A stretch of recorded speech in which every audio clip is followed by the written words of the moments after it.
শুক্রবার বিকালে ভেঙে যায় যমুনা তীরের ৮ কিলোমিটার আয়তনের বিকল্প বাঁধের এই অংশ। হুহু করে পানি ঢুকে পড়ে কামালপুর ইউনিয়নের ৮টি গ্রামে। ধীরে ধীরে প্লাবিত হয় চন্দনবাইশা ও কুতুবপুর ইউনিয়নের আরও অনেক গ্রাম।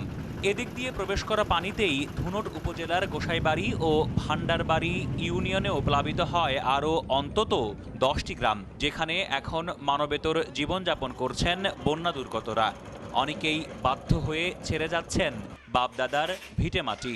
5 দিন হলে পানি উঠছে, ওই পানির মধ্যে আসিলাম থাইকা কালকে রাত্রে আমরা ওই উপবাসী থাকি এখানে আসছি। নদী ভাঙ্গে গেছে, কে কোনো আবার সয় সম্পত্তি সব ভাঙ্গে গেল গা। এখানে আমাদের প্রায় 7 থেকে 8টা গ্রাম পানিতে এখন ভাসছে। নির্মাণাধীন এই বাঁধে ভয়াবহ ভাঙনের পরই তৎপর হয় প্রশাসন।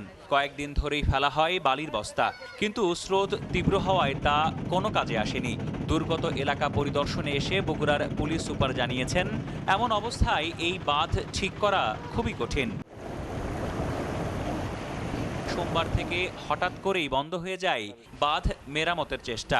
বালি ফেলা বন্ধ, দেখা যাচ্ছে না পানি উন্নয়ন বোর্ড, ঠিকাদারি প্রতিষ্ঠান বা প্রশাসনের কোনো কর্মকর্তাকে। ক্ষতিগ্রস্ত বাঁধে এখন কেবলই দুর্গতদের ভিড়। আশা, অবিলম্বে মেরামত হবে জীবন বিনাশী এই বাঁধ।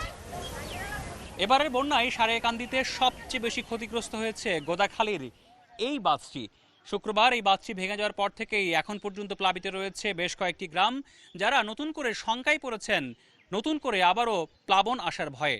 তারা আশঙ্কা করছেন যে উপর থেকে আবারও যদি একই গতিতে নতুন করে প্লাবন আসে, তাহলে হয়তো যতটুকু সহায় সম্বল নিয়ে তারা এখনো পর্যন্ত টিকে আছেন, তখন হয়তো আর তা নাও থাকতে পারেন।